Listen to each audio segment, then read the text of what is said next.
nosso entrevistado de hoje é o promotor de justiça, Dr. Douglas Oldegar do Cavaleiro dos Santos. Ele vai conversar com a gente a respeito de homicídio doloso, vamos falar um pouquinho de trânsito, né, doutor? E vamos falar a respeito desse mapeamento que a gente já mostrou na matéria, mas vamos falar um pouquinho mais a respeito desse mapeamento que o senhor tem feito no Jardim Los Angeles, Centro-Oeste e Lajeado, é isso? Exatamente. Tudo bem, doutor? Tudo ótimo, Valéria. Como vai? Esse mapeamento ele começou há aproximadamente 2 anos atrás com pretensões bem mais modestas do que as que hoje seguem nos motivando a continuá-lo. O fato é que ele também não focava, a princípio, esses 3 grandes bairros que você citou. Ele focava Campo Grande como um todo e surgiu de uma necessidade que nós tínhamos de saber respostas, ou pelo menos de obter respostas, para algumas questões que são fundamentais para o trabalho do Ministério Público junto ao Tribunal do Júri. Entre elas, quem são as pessoas que estão morrendo em Campo Grande, quais são as pessoas que estão praticando esses homicídios, aonde eles acontecem, em que horários eles acontecem e, sobretudo, qual a motivação. Em face disso, nós fizemos uma grande filtragem de todos os registros de ocorrências de crimes dolosos contra a vida desde o ano de 2005 para cá e aplicamos uma série de filtros sobre esses dados. Dessa aplicação de filtros é que surgiu a constatação de que este sul da cidade de Campo Grande, este sul de Campo Grande, que compreende, entre outros bairros, estes 3 que você citou, concentram os índices mais intensos, digamos assim, de crimes violentos. E daí o nosso foco passou a mirá-los com mais intensidade. E qual é o maior problema? Vocês chegaram a essa conclusão de qual seria o maior problema desses bairros hoje? Nós já conseguimos, o que aliás nos parece uma das mais importantes constatações, foi fazer uma diferença que existe no crime violento, sobretudo no homicídio, entre o móvel e o motivo.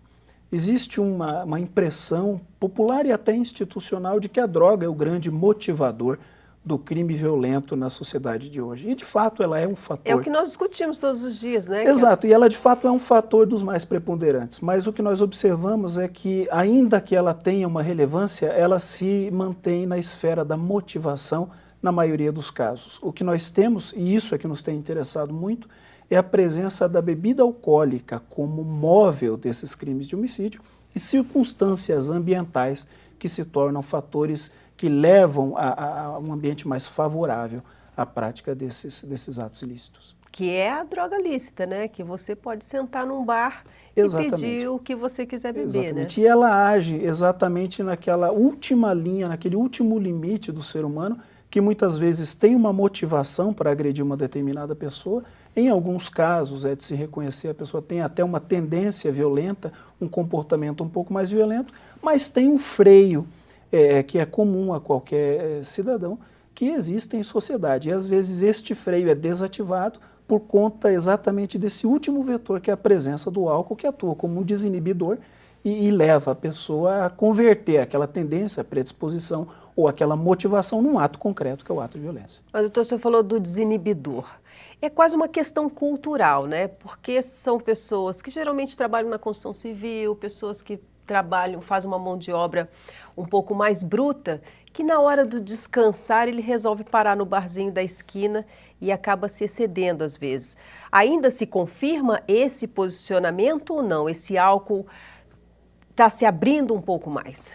Você sabe, Valéria, que esse é um dos paradigmas mais antigos que nós temos dentro da análise geral do homicídio na sociedade moderna e é um dos que mais tem sofrido ataques desses dados na nossa constatação. O que nós vemos hoje é que é muito difícil fazer uma correlação entre um determinado segmento social, um determinado segmento cultural, um determinado segmento econômico no que diz respeito ao uso do álcool como fator desinibidor.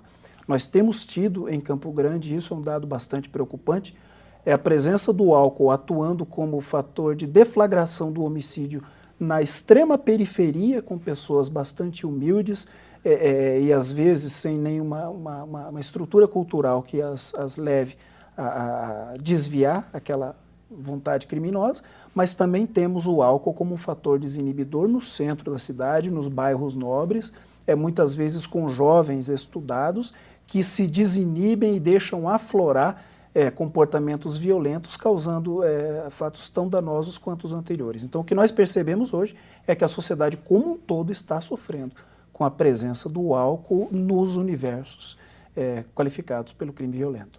Ainda ali nesse setor dos bairros que o senhor está trabalhando, existe uma diferença entre quem utiliza mais do álcool, o homem ou a mulher? É uma constatação a presença maior do público masculino nos ambientes onde o álcool é comercializado, mas nós não temos focado isso, porque a intenção hoje desse trabalho é nos levar a uma intervenção cada vez mais voltada para o momento anterior à prática do crime. O que nós temos hoje é uma intervenção bastante clássica do Ministério Público, no sentido de que ele atua a partir da chegada do inquérito policial e no desenvolvimento do processo criminal. O nosso interesse é criar subsídios e criar elementos, adquirir conhecimento, para que o Ministério Público passe a enfrentar este problema em momentos anteriores à chegada do inquérito policial e inclusive anteriores à própria ocorrência da morte. O que nos interessa hoje é saber não mais aonde as pessoas morreram para processar os bandidos, mas saber o que é possível fazer nessas comunidades onde a morte acontece com mais frequência para que elas aconteçam em menor número. O olhar é interessante, porque é muito melhor prevenir, né, doutor? Sim. A ideia é exatamente essa, é fazer essa prevenção. Muitos né? estudos se fundam, inclusive, no raciocínio econômico, de que é muito mais barato para o Estado prevenir a prática de um crime do que processar o criminoso depois de aquilo feito. Mas o nosso maior fator motivador disso é o próprio perfil atual do Ministério Público. O Ministério Público não é mais um caçador de bruxas, o Ministério Público não é mais um perseguidor de bandidos. O Ministério Público, nos termos constitucionais de 88, ele é um defensor da sociedade. E a sociedade não está defesa na medida em que os criminosos estejam punidos tão somente. A sociedade está protegida na medida em que a violência diminui. A partir desse raciocínio, se torna uma consequência lógica que é função do Ministério Público olhar pelo menos para esse aspecto e buscar alternativas que tornem a vida do povo melhor. E se o Ministério Público estiver desenvolvendo ali junto com a comunidade ações que vai fazer com que ela cresça, floresça como cidadão, fica melhor para todos nós, né, doutor? Esse é o grande fator que nós temos observado hoje. Nós temos ido, inclusive, em muitas ocasiões com o Dr. Celso, que é o ouvidor do Ministério Público, a estas comunidades, temos tido contato com moradores, com líderes comunitários, e temos percebido várias consequências extremamente úteis disso. Em primeiro lugar, o nosso conhecimento acerca da dinâmica comunitária, da dinâmica social é muito maior, o que nos dá muito subsídio, inclusive para a persecução penal, mas, sobretudo, estamos percebendo um aumento muito grande, muito rápido e muito intenso da confiança que a comunidade tem no Ministério Público. A partir daí, a comunidade tem uma porta a mais, uma porta extremamente importante a mais, para buscar melhorias na sua estrutura social e ambiental e, sobretudo, a sociedade tem um ouvido à sua disposição para escutar desde denúncias a respeito de fatos danosos que ali aconteçam até sugestões para melhorar aquele ambiente social e diminuir a criminalidade. Que bom, né? Esperamos que seja. No próximo bloco, vamos falar um pouquinho de trânsito? Vamos.